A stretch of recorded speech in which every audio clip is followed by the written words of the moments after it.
मित्रों, हबीब तनवीर की कारतूस एकांकी के अंतर्गत अगले वीडियो में हमने देखा कि कर्नल और लेफ्टिनेंट अपने खेमे में वजीर अली के कारनामों की बातें करते हैं।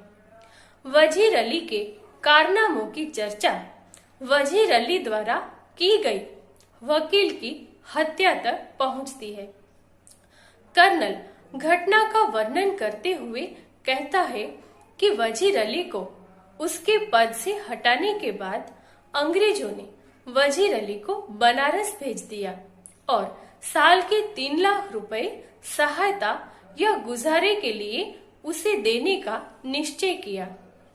कुछ महीनों के बाद गवर्नर जनरल वजीर अली को कलकत्ता बुलाने लगा तो वजीर अली ने कंपनी के वकील से शिकायत की कि गवर्नर जनरल उसे कलकत्ता क्यों बुला रहा है। वकील ने वजीर अली की शिकायत पर कोई ध्यान नहीं दिया और उल्टा वजीर अली को ही भला बुरा कहने लगा। वजीर अली के दिल में पहले से ही अंग्रेजों के लिए नफरत कूट कूट कर भरी हुई थी और ऐसे में वकील के इस तरह के व्यवहार ने वजीर अली को बहुत गुस्सा दिला दिया और उसने वहीं पर वकील की हत्या कर दी। अब आगे देखते हैं। लेफ्टिनेंट कहता है और भाग गया। कर्नल अपने जान निसारों समेत आजमगढ़ की तरफ भाग गया। आजमगढ़ के हुक्मरान ने उन लोगों को अपनी हिफाजत में घाघरा तक पहुंचा दिया। अब कारवां इन जंगलों में कई सालों से भटक रहा है। लेफ्टिनेंट कहता है, मगर वजीर अली की स्कीम क्या है? कर्नल कहता है, स्कीम ये है कि किसी तरह नेपाल पहुंच जाए, अफगानी हमले का इंतजार करे, अपनी ताकत बढ़ाए, सादत अली को उसके पद से हटाकर खुद अवध पर कब्जा करे और अंग्रेजों को हिंदुस्तान से निकाल दे। लेफ्टिनेंट कहता है, नेपाल पहुंचना तो कोई ऐसा मुश्किल नहीं, मुमकिन है कि पहुंच गया हो। कर्नल कहता है, हमारी फौज और नवाब सादत अली खां के सिपाही बड़ी सख्ती से उसका पीछा कर रहे हैं। हमें अच्छी तरह मालूम है कि वो इन्हीं जंगलों में है। एक सिपाही बड़ी तेजी से दाखिल होता है। यहाँ पर हुक्मरान शब्द का अर्थ है शासक, हिफाजत यानी कि सुरक्षा, कारवां यानी कि पैदल चलने वाले यात्रियों का समूह या काफिला और स्कीम यानी कि योजना। यहाँ कर्नल और लेफ्टिनेंट वजीर अली की योजना का वर्णन कर रहे हैं। कर्नल के ये बताने पर कि वजीर अली ने वकील की हत्या कैसे की, लेफ्टिनेंट ने कर्नल से पूछा कि क्या हत्या करने के बाद वजीर अली भाग गया था। इसके उत्तर में कर्नल ने बताया कि अपने साथियों के साथ वजीर अली आजमगढ़ की तरफ भाग गया।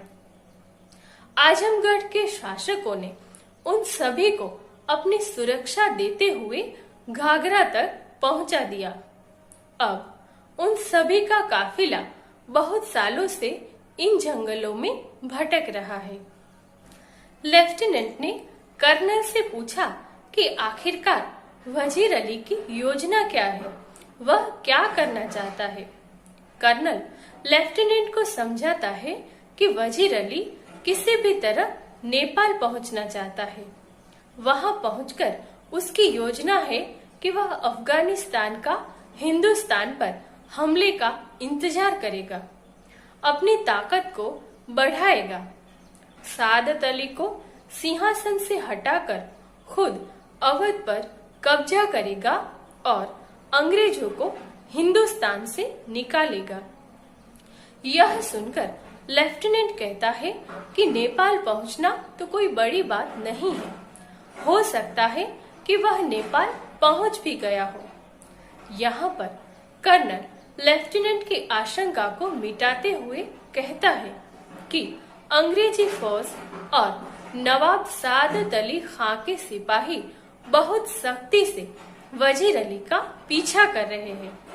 अंग्रेजी फौज को पूरी जानकारी है कि वजीर अली इन्हीं जंगलों में कहीं छिपा हुआ है। अब कर्नल और लेफ्टिनेंट बातें कर ही रहे हैं कि इतने में एक सिपाही बहुत तेजी से उनके पास आता है। कर्नल उठकर कहता है, क्या बात है? गोरा, दूर से गर्द उड़ती दिखाई दे रही है। कर्नल कहता है, सिपाहियों से कह दो कि तैयार रहे, और सिपाही सलाम करके चला जाता है। लेफ्टिनेंट, जो खिड़की से बाहर देखने में मसरूफ था, कहता है, गर्द तो ऐसे उड़ रही है जैसे कि पूरा एक काफिला चला आ रहा हो, मगर मुझे तो एक ही सवार नजर आता है। कर्नल खिड़की के पास जाकर कहता है, हाँ, एक ही सवार है, सर पर घोड़ा दौड़ाए चला आ रहा है। यहाँ पर गर्द यानी कि धूल, मसरूफ यानी कि संलग्न या काम में लगा हुआ, काफिला यानी कि एक क्षेत्र से दूसरे क्षेत्र में जाने वाले यात्रियों का समूह, और सरपट जिसका अर्थ है तेज दौड़ता हुआ। यहाँ सिपाही कर्नल और लेफ्टिनेंट को बता रहा है कि दूर से बहुत सारी धूल उड़ती हुई नजर आ रही है। सिपाही के तेजी से आने पर कर्नल उठ खड़ा हुआ और सिपाही से पूछने लगा कि क्या बात है। उस पर सिपाही ने उत्तर दिया कि दूर से धूल उड़ती हुई दिखाई दे रही है। कर्नल ने तुरंत सिपाही से कहा कि वह दूसरे सिपाहियों से तैयार रहने के लिए कहे, और सिपाही कर्नल को सलाम करके चला गया। लेफ्टिनेंट खिड़की से बाहर देखने में व्यस्त था और कहने लगा कि धूल तो ऐसी उड़ रही है जैसे कि एक क्षेत्र से दूसरे क्षेत्र में जाने वाले यात्रियों का समूह आ रहा हो, परंतु दिखाई तो एक ही घुड़सवार दे रहा है। कर्नल भी खिड़की के पास गया और देखकर बोला, हाँ, एक ही घुड़सवार लग रहा है जो तेजी से घोड़े को दौड़ाकर चला आ रहा है। लेफ्टिनेंट कहता है, और सीधा हमारी तरफ आता मालूम होता है। कर्नल ताली बजाकर सिपाही को बुलाता है। कर्नल सिपाही से कहता है, सिपाहियों से कहो इस सवार पर नजर रखे कि ये किस तरफ जा रहा है। सिपाही सलाम करके चला जाता है। लेफ्टिनेंट कहता है कि सुबह की तो कोई गुंजाइश ही नहीं, तेजी से इसी तरफ आ रहा है। टापों की आवाज बहुत करीब आकर रुक जाती है। सवार कहता है, मुझे कर्नल से मिलना है। गोरा चिल्लाकर कहता है, बहुत खूब। गोरा अंदर आकर कहता है, हुजूर, सवार आपसे मिलना चाहता है। कर्नल कहता है कि भेज दो। यहाँ पर शुभे यानी कि संदेह या शक, गुंजाइश जिसका अर्थ है संभावना, और हुजूर यानी कि जनाब या मालिक। लेफ्टिनेंट कहता है कि घोड़ों पर सवार आदमी सीधा अंग्रेजों के तंबू की ओर आता मालूम हो रहा है। लेफ्टिनेंट की बातें सुनकर कर्नल ताली बजाकर सिपाही को बोलता है और उससे कहता है कि सभी सिपाहियों से उस सवार पर नजर रखने को कहो ताकि मालूम हो कि वह कहाँ जा रहा है। सिपाही कर्नल का आदेश सुनकर सलाम करके चला जाता है। लेफ्टिनेंट कहता है कि इसमें कोई संदेह नहीं है कि वह तेजी से तंबू की ओर ही आ रहा है। घोड़े के टापों की आवाज बहुत नजदीक आकर रुक जाती है। सवार सिपाही से कहता है कि उसे कर्नल से मिलना है। सिपाही चिल्लाकर कहता है कि ठीक है और सवार घोड़े को बाहर खड़ा कर देता है। सिपाही अंदर आता है और कर्नल से कहता है कि जनाब, वह सवार कह रहा है कि उसे कर्नल से मिलना है। कर्नल सिपाही को कहता है कि उस सवार को अंदर भेज दो। आगे है, लेफ्टिनेंट कहता है, वजीर अली का कोई आदमी होगा, हमसे मिलकर उसे गिरफ्तार करना चाहता होगा। कर्नल कहता है, खामोश रहो। सवार सिपाही के साथ अंदर आता है। सवार आते ही पुकार उठता है, तन्हाई तन्हाई। कर्नल, साहब, यहाँ कोई गैर आदमी नहीं है, आप राज़ी दिल कह दे। सवार कहता है, दीवार हमगोश दारद तन्हाई। कर्नल लेफ्टिनेंट और सिपाही को इशारा करता है। दोनों बाहर चले जाते हैं। जब कर्नल और सवार खेमे में तन्हा रह जाते हैं तो जरा वक्फे के बाद चारों तरफ देखकर सवार कहता है, यहाँ पर खामोश यानी कि चुप, तन्हाई जिसका अर्थ है एकांत, राज़े दिल यानी कि जो भी दिल में हो, दीवार हमगोश दारद जिसका अर्थ है दीवारों के भी कान होते हैं, और वक्फे यानी कि समय। लेफ्टिनेंट कर्नल से कहता है कि यह सवार जरूर ही वजीर अली का कोई आदमी होगा जो इनाम के लिए उसे गिरफ्तार करवाना चाहता होगा।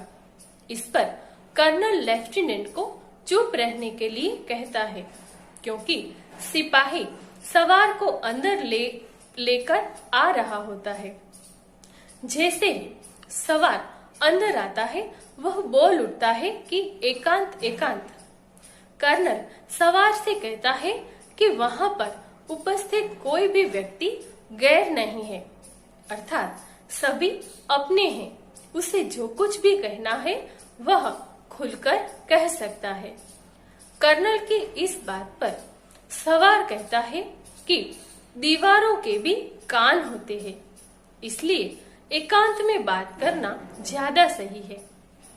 सवार की बात को सुनकर कर्नल लेफ्टिनेंट और सिपाही को बाहर जाने का इशारा करता है और दोनों बाहर चले जाते हैं। जब कर्नल और सवार तंबू में अकेले रह जाते हैं तो कुछ समय बाद चारों ओर देखकर सवार अपनी बात कहना शुरू करता है।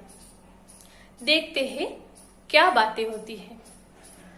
सवार कहता है, आपने इस मुकाम पर क्यों खेमा डाला है? कर्नल कहता है, कंपनी का हुक्म है कि वजीर अली को गिरफ्तार किया जाए। सवार कहता है, लेकिन इतना लाव लश्कर क्या मायने? कर्नल कहता है, गिरफ्तारी में मदद देने के लिए। सवार, वजीर अली की गिरफ्तारी बहुत मुश्किल है साहब। कर्नल कहता है, क्यों? सवार, वो एक जांबाज सिपाही है। कर्नल, मैंने भी यह सुन रखा है, आप क्या चाहते हैं? सवार कहता है, चंद कारतूस। कर्नल, किस लिए? सवार कहता है, वजीर अली को गिरफ्तार करने के लिए। कर्नल कहता है, ये लो 10 कारतूस। सवार मुस्कुराते हुए कहता है, शुक्रिया। कर्नल पूछता है कि आपका नाम? सवार कहता है, वजीर अली, आपने मुझे कारतूस दिए इसलिए आपकी जान बख्शी करता हूँ। यह कहकर बाहर चला जाता है। टापों का शोर सुनाई देता है। कर्नल एक सन्नाटे में है, हक्का बक्का खड़ा है कि लेफ्टिनेंट अंदर आता है। लेफ्टिनेंट पूछता है, कौन था? कर्नल दबी जबान से अपने आप से कहता है, एक जांबाज सिपाही। यहाँ पर मुकाम शब्द का अर्थ है जगह या स्थान। हुक्म यानी कि आदेश। लाव लश्कर जिसका अर्थ है सेना और उसके साथ रहने वाली तमाम सामग्री। जाबाज जिसका अर्थ है अपनी जान से खेल जाने वाला। चंद यानी कि थोड़े। कारतूस पीतल और दफ्ती आदि की एक नली जिसमें गोली तथा बारूद भरी जाती है। शुक्रिया यानी कि धन्यवाद और हक्का बक्का यानी कि घबराया सा। यहाँ पर कर्नल और वजीर अली के बीच हुई बातों का वर्णन किया गया है। जब कर्नल और सवार तंबू में अकेले रह जाते हैं तो सवार कर्नल से पूछता है कि उन्होंने इस जंगल में इस जगह पर तंबू क्यों डाल रखे हैं। कर्नल जवाब देता है कि कंपनी का आदेश है कि वजीर अली को जल्दी से जल्दी गिरफ्तार करना है। सवार कहता है कि लेकिन इतने अधिक सैनिक और सामान किस लिए लाया गया है। कर्नल कहता है कि वजीर अली की गिरफ्तारी में मदद करने के लिए। सवार कर्नल को बताता है कि वजीर अली की गिरफ्तारी बहुत ज्यादा मुश्किल है। कर्नल इसका कारण पूछता है कि वजीर अली की गिरफ्तारी क्यों मुश्किल है। तो सवार कहता है कि वजीर अली एक ऐसा सिपाही है जो अपनी जान की परवाह नहीं करता और वह बहुत बहादुर है। कर्नल इस पर कहता है कि उसने भी वजीर अली के बारे में ये सब सुना है, परंतु कर्नल सवार से पूछता है कि वह क्या चाहता है, अर्थात वह यहाँ पर क्यों आया है। सवार कर्नल से कुछ कारतूस मांगता है और कर्नल से पूछता है कि उसको ये कारतूस क्यों चाहिए। सवार कहता है कि वह वजीर अली को गिरफ्तार करना चाहता है। यह सुनकर कर्नल सवार को 10 कारतूस दे देता है और जब सवार से उसका नाम पूछता है तो सवार अपना नाम वजीर अली बताता है और कर्नल को कहता है कि कर्नल ने उसे कारतूस दिए हैं, इसलिए वह उसकी जान को बख्श रहा है। इतना कहकर वजीर अली बाहर चला जाता है। घोड़े की टापों की आवाजों से लगता है कि वह दूर चला गया है।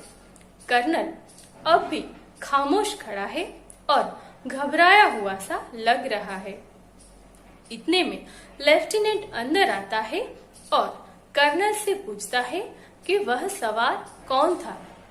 कर्नल अपने आप से कहता है कि वह एक ऐसा सिपाही था जो अपनी जान की परवाह नहीं करता और आज ये कर्नल ने खुद देख लिया था। तो इस प्रकार जिस वजीर अली को पकड़ने के लिए कंपनी के इन सैनिकों ने खेमा लगाया हुआ है, वही वजीर अली वहां पर खेमे में आकर उन्हीं के पास से 10 कारतूस लेकर चला भी जाता है। तो आज इस वीडियो में हमने कारतूस एकांकी का संपूर्ण अध्ययन किया। नमस्कार।